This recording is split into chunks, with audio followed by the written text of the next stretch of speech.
offer you stories where we want you to think different so you act different. Let's go. Chapter 4, Lost. My body went on automatic pilot toward Chantel's house. I knew her mother wouldn't let me sleep there, but I hoped she would at least let me hang out for a while.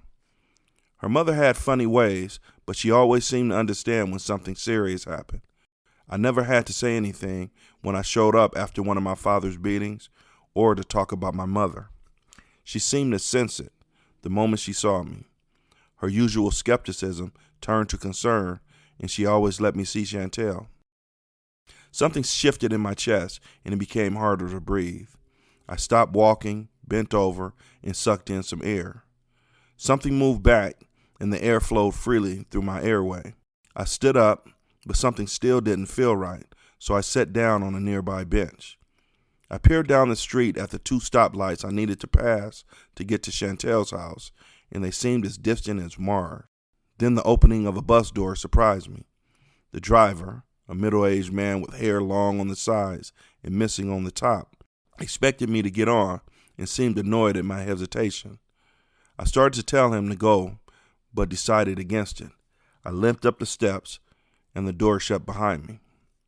As the bus moved, I saw my destination get closer. I felt both relieved and smart for taking the ride until the irritated voice of the driver ordered, "Pay your fare and sit down." I knew I left my bus pass at home, but I still fumbled around each of my pockets like I would be able to produce it. We stopped at the first red light, and I pretended to be surprised. Dang, I left my wallet at home. The driver's beady eyes told me he didn't believe me. "I'm sorry, I thought I had it," I lied. "Just get off my bus," he barked. A Camry pulled up beside us to make a right turn just as the door opened. I stepped towards the car and then turned back to him. "You want me to get off here, in the middle of the street? If I get hit by a car or something, won't you lose your job?" He thought about it, imagined a lawsuit, and closed the door. He cursed all the way to the next stop, but I didn't mind a bit. With each step closer to our house, my pain became easier to ignore, thinking about all the times she comforted me in the past. When I turned the last corner and could see our house, I saw her walking out of the front door. I slid to my left where a thick tree trunk hid my body. I leaned in closer to the tree and saw her carrying a rectangular black object. Then her mother came out, holding something similar. I envisioned my mother's Bible resting on the bookshelf and quickly figured out what they carried and where they were going. After she left, I felt lost. I walked for hours with no sense of direction. Every once in a while, I noticed my surroundings, but not to the point where it mattered. The houses became fewer, vacant buildings became more common, and before I knew it, I stood right smack in the middle of the hood. An ominous feeling circled above me like a buzzard, but I still couldn't stop thinking about the idea of not having Chantel.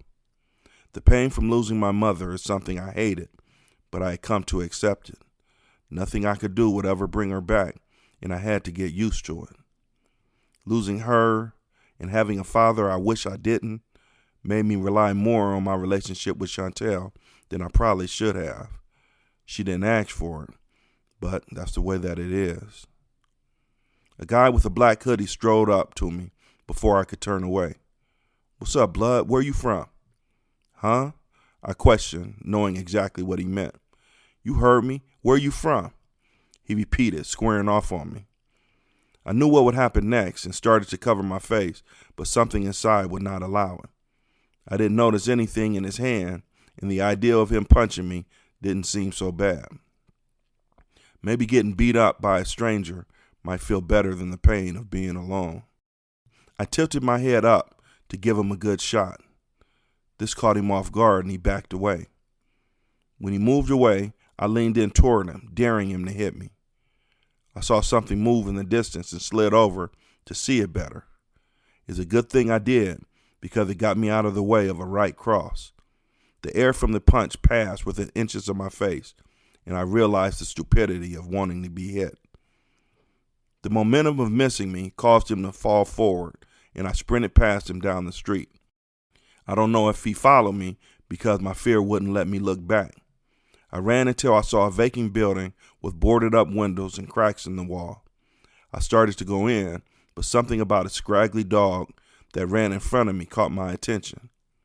I passed the building and followed the dog down an alley and behind a dumpster where it maneuvered its way beneath a fence and behind a car. I squeezed under the fence, followed the dog to the rear of the car, and sat down by the tire. I saw some blankets piled in a little pallet and knew they had to belong to someone. I peeked over my shoulder, half expecting someone to come in behind me, but no one did. My body felt tired and weak, and the filthy pallet seemed more inviting. I pounded my fists into the blankets, causing a puff of dust to float into my eyes. Despite the filth, I stretched out and snuggled in. I wish I could have gone right to sleep to escape the pain of being alone, but I couldn't. I thought about my mother, who would never be with me again, and wondered if she saw me from heaven. If so, why did she let all of this happen? Couldn't she do something from up there to stop it? The unanswered questions frustrated me, and I thought about the common denominator in all of my misery. God. God gave me a father to make me miserable. God took away my one good parent. Now God wanted the last thing in my life I could hold on to. I stared deeper into the sky where heaven should be. I summoned up all of my saliva from the depths of my throat and spit it toward the sky to let God know I wouldn't be giving up Chantel without a fight. Thank you for listening. Please like, subscribe, let somebody else know about us, and do what needs to get done. Peace.